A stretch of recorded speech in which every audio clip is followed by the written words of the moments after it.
Assalamualaikum warahmatullahi wabarakatuh. Perkenalkan, nama saya Ismatika. Saya dari program studi Pendidikan Biologi Universitas Jember. Nah, pada kali ini saya akan memberikan materi mengenai jaringan saraf. Yuk kita belajar bersama-sama.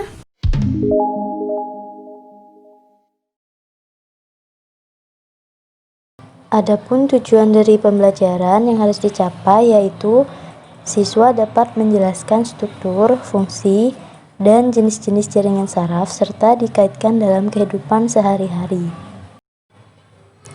Apa kalian tahu apa itu jaringan saraf? Nah, jaringan saraf adalah jaringan yang berfungsi untuk menghantarkan suatu rangsangan dari sel-sel saraf menuju sel saraf lainnya.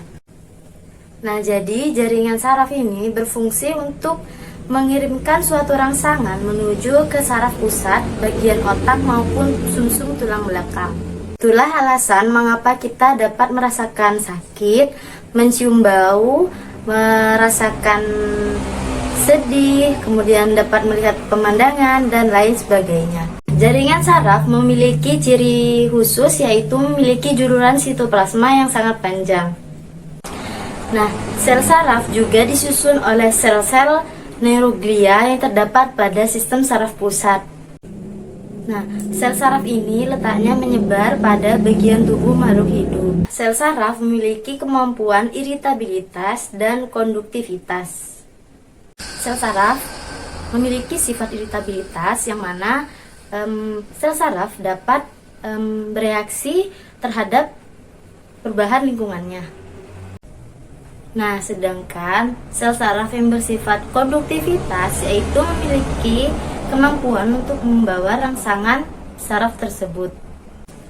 Nah, yang selanjutnya yaitu fungsi dari jaringan saraf. Yang pertama, untuk menerima rangsangan dari alat panca indera. Kemudian, yang kedua, untuk merespons suatu rangsangan. Dan yang ketiga, untuk memproses rangsangan yang diterima. Nah, yang selanjutnya yaitu struktur dari jaringan saraf. Nah, struktur penyusun yang pertama yaitu ada dendrit. Nah, dendrit ini merupakan cabang-cabang dari sel saraf yang fungsinya sebagai mengirim dan menerima rangsangan menuju ke badan sel. Struktur yang kedua yaitu ada badan sel. Nah, badan sel ini menerima rangsangan yang diteruskan dari dendrit menuju ke sel saraf kelenjar dan serabut-serabut otot. Nah, yang ketiga yaitu ada inti sel atau nukleus. Nah, fungsinya untuk mengatur seluruh kegiatan sel saraf.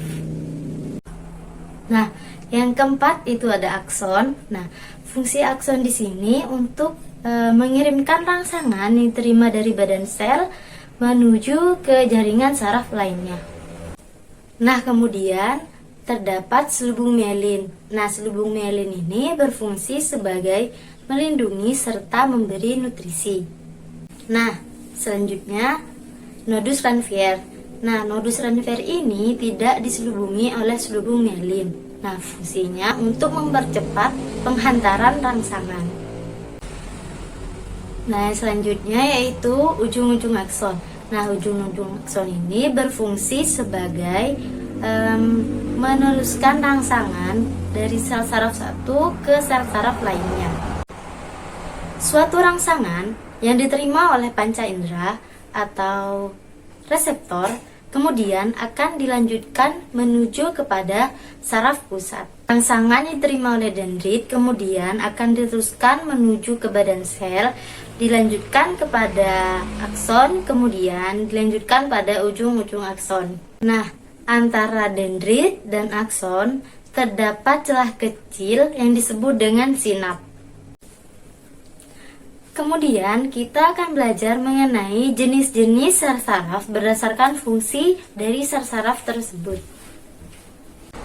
Yang pertama, sel saraf neurik atau neuron sensorik merupakan sel saraf yang berfungsi sebagai penghantar rangsangan dari reseptor menuju ke sel saraf pusat atau bagian otak maupun sumsum tulang belakang.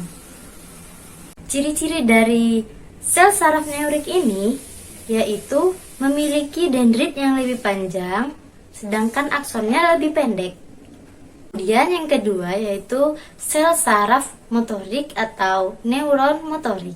Sel saraf motorik berfungsi sebagai mengirimkan rangsangan berupa perintah dari sistem saraf pusat menuju ke jaringan otot maupun kelenjar lainnya untuk menghasilkan suatu respon. Ciri dari sel saraf motorik atau neuron motorik yaitu memiliki dendrit yang lebih pendek sedangkan aksonnya lebih panjang. Nah, kemudian sel saraf penghubung atau neuron intermediate yang mana berfungsi sebagai penghubung antara sel saraf sensorik dengan sistem saraf pusat. Sekian video yang dapat saya sampaikan. Semoga bermanfaat, tetap semangat, dan jangan lupa belajar. Wassalamualaikum warahmatullahi wabarakatuh.